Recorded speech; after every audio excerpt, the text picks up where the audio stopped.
നൽകാതെയാണ് നമ്മുടെ ചടങ്ങിൽ സംബന്ധിക്കാമെന്നും നമ്മുടെ ഉദ്ഘാടനം നിർവഹിക്കാമെന്ന് നമുക്ക് സംബന്ധിച്ചത് അദ്ദേഹം പങ്കെടുക്കുന്നത് തന്നെയാണ് നമ്മൾ ഏതാണ്ട് വിശ്വസിക്കുന്നത്. അത് നമ്മളെ സംബന്ധിച്ചിടത്തോളം അദ്ദേഹം പങ്കെടുക്കുകയാണെങ്കിൽ തീർച്ചയായും അതൊരു വലിയ അംഗീകാരമായി. കാരണം അദ്ദേഹം നേരത്തെ ഖത്തറിലെ പ്രധാനമന്ത്രിയുടെ ഓഫീസ് ഡയറക്ടറും അതുപോലെ മേധാവിയായി സ്ഥാനമേറ്റ ആ ദിവസം തന്നെ ഒരുപാട് പരിഷ്കരണ പ്രവർത്തനങ്ങൾ മാധ്യമ രംഗത്ത് ഏർപ്പെടുത്താനുള്ള പദ്ധതികളാണ് നമ്മളുമായി ചർച്ച ചെയ്ത് മുന്നോട്ട് പോകുന്നത്. തീർച്ചയായും അദ്ദേഹത്തിന്റെ സാന്നിധ്യം നമ്മുടെ ഈ സംഘടനയുടെ ഉദ്ഘാടനത്തിൽ നമുക്കും ഖത്തറിലെ ഔദ്യോഗിക മാധ്യമ രംഗങ്ങളുമായി ബന്ധം ഒരു ലിങ്ക് ഉണ്ടാക്കാനുള്ള വഴിയൊരുക്കും എന്ന പ്രതീക്ഷ നമുക്കുണ്ട്. അതുപോലെ ഈ ചടങ്ങിൽ പഴയ ഖത്തറിലെ ഏറ്റവും പഴയ ഒരു പത്രപ്രവർത്തകൻ, ശ്രദ്ധേയനായ ഗൾഫ് മേഖലയിലെ ശ്രദ്ധേയനായ പത്രപ്രവർത്തകൻ നാസർ കുമാരെ പങ്കെടുക്കാൻ അവസരം നടത്തുന്നത്. അതുപോലെ ഇന്ത്യൻ ഇവിടെ അംഗത്തിലുള്ള അറിയപ്പെടുന്ന ഇന്ത്യയിലെ ഒരു മാധ്യമ പ്രവർത്തകനായ പരമേശ്വർ നമ്പൂതിരി അദ്ദേഹം നമുക്ക് പങ്കെടുക്കാൻ നിർവഹിച്ചിട്ടുണ്ട്.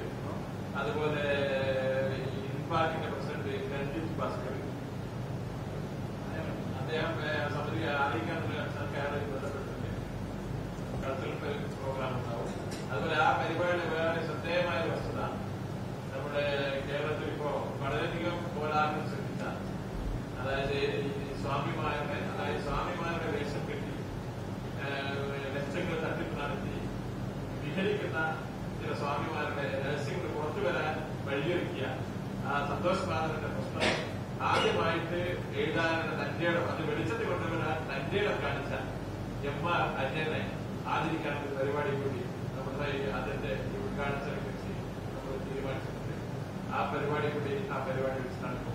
അതുപോലെ മറ്റു ചില പരിപാടികളെ കുറിച്ച് നിങ്ങൾ ആലോചിക്കുന്നത് വിശദമായ തീരുമാനം ഈ പരിപാടിക്കുമായി മിസ്റ്റർ ഡെക്സ്റ്റൺ ആയിരിക്കും ഇൻസ്ട്രുമെന്റൽ മ്യൂസിക് അവതരിപ്പിക്കുന്നത്.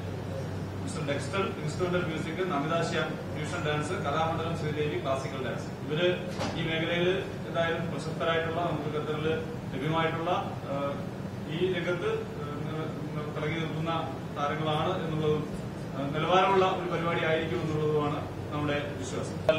ഇവിടെ എത്തുന്നുണ്ട് അദ്ദേഹം. ഇതിനുള്ള വിസയും ടിക്കറ്റൊക്കെ അദ്ദേഹം ഇന്ന് രാത്രി എത്തും. അദ്ദേഹം മറ്റ് ചില സംഘടനകളുടെ പരിപാടിയിൽ എന്തായാലും നമ്മൾ അതിഥിയായ അദ്ദേഹത്തെ ഇവിടെ കൊണ്ടുവരുന്നത് കൊണ്ട് വളരെ ശ്രദ്ധേയമായ ഒരു റിപ്പോർട്ടാണ് അദ്ദേഹം പുറത്ത് കൊണ്ടുവന്നത് എന്നുള്ളത് കൊണ്ട് തന്നെ അദ്ദേഹത്തിന് വേറെ ചില സംഘടനകളും ചില സ്വീകരണ പരിപാടികളൊക്കെ സംഘടിപ്പിച്ചു.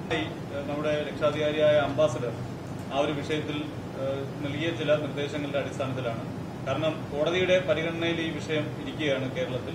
അപ്പോൾ കോടതിയുടെ പരിഗണനയിൽ ഇരിക്കുന്ന ഒരു വിഷയത്തിൽ നമ്മൾ അവാർഡ് എന്ന് പറയുമ്പോൾ ഈ വിഷയത്തെ നമ്മൾ അംഗീകരിക്കുന്നു എന്നുള്ളതാവും. അപ്പോൾ അതിനൊരു നിയമപരമായ തടസ്സം നിലനിൽക്കുന്നതിനാൽ അവാർഡ് എന്നുള്ള നിയമപരമായ തടസ്സം ആരെങ്കിലും കേസ് കൊടുത്തു കഴിഞ്ഞാൽ സ്വാഭാവികമായി കോടതി ലക്ഷ്യത്തിന് നമ്മൾ ഖത്തറിലായതിനാൽ അങ്ങനെ ചെയ്യാൻ പറ്റില്ല. എങ്കിൽ പോലും നമ്മളുടെ ഒരു ഇമേജിനെ ബാധിക്കുന്ന ഒരു ഘടകമായതിനാൽ അങ്ങനെ പേര് ആദരിക്കുന്നു എന്ന് നമ്മൾ മാറ്റിയിട്ടുണ്ട്.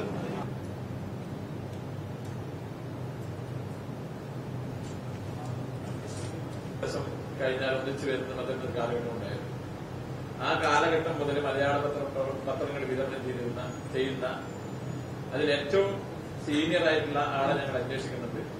ആ ആൾക്ക് ഒരു ചടങ്ങിൽ വെച്ചൊരു ബഹുമതി നൽകണം എന്നുള്ള ഒരു നിർദ്ദേശം നമ്മുടെ ഭാഗത്ത് വന്നിട്ട് അതിനുള്ള ആളുകളെ കണ്ടുപിടിക്കാനുള്ള ശ്രമം നടന്നു വരുന്നു. ഏറ്റവും സീനിയർ ആയിട്ടുള്ള ആളാണ് നമ്മൾ പരിഗണിക്കുന്നത്. സ്വാഭാവികമായി നമ്മുടെ സംഘടനയുമായി ബന്ധപ്പെട്ട് അതിന് ഉത്തരവാദിത്വം കഴിഞ്ഞ കമ്മിറ്റിയിൽ നമ്മൾ ഏൽപ്പിച്ചിരുന്നു. അപ്പൊ ആ വ്യക്തിയുടെ പേര് അതുകൊണ്ട് തൽക്കാലം മലയാളം ഒരു മലയാളിയായ ദീർഘകാലമായി നടത്തുന്ന അംബാസഡർ മുഖ്യാതിഥികൾ എത്തുക. എങ്കിലും നമ്മൾ 7 മണിക്കാണ് നമ്മളുടെ പരിപാടി എന്നുള്ള നിലയിൽ വേണം നമ്മൾ വാർത്ത ഒരു ഫോർമൽ ഇൻവിറ്റേഷൻ ലെറ്റർ ആവും. അപ്പൊ നാളെ എന്തായാലും നമ്മൾ വ്യക്തിപരമായി ഈ സംഘടന ഭാരവാഹികളെ കാണുന്നതിനുള്ള ഒരു നടപടികളുമായി മുന്നോട്ട് പോകുന്നു. ശ്രദ്ധേയമായ എന്തെങ്കിലും മാധ്യമ ലോകത്തിൽ ശ്രദ്ധേയമായ എന്തെങ്കിലും പരിപാടികൾ സംഘടിപ്പിക്കുക എന്നുള്ള ലക്ഷ്യം IMF മുന്നോട്ട് വയ്ക്കുന്നുണ്ട്. അത് നമ്മൾ ചെയ്യാം. തീർച്ചയായും അത്തരം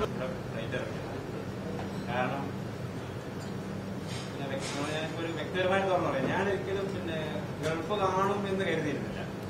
കാരണം ഗൾഫിനോട് വളരെ മോഹമുണ്ടായ ഒരു കാലം ഉണ്ടായിരുന്നു. അപ്പൊ അതിനുശേഷം പിന്നീട് പല ആളുകളും പാസ്പോർട്ട് കോപ്പി ഓടിയാണെങ്കിൽ ഞാൻ പാസ്പോർട്ട് വളരെ ഭദ്രമായി സൂക്ഷിച്ചിരിക്കുന്നു.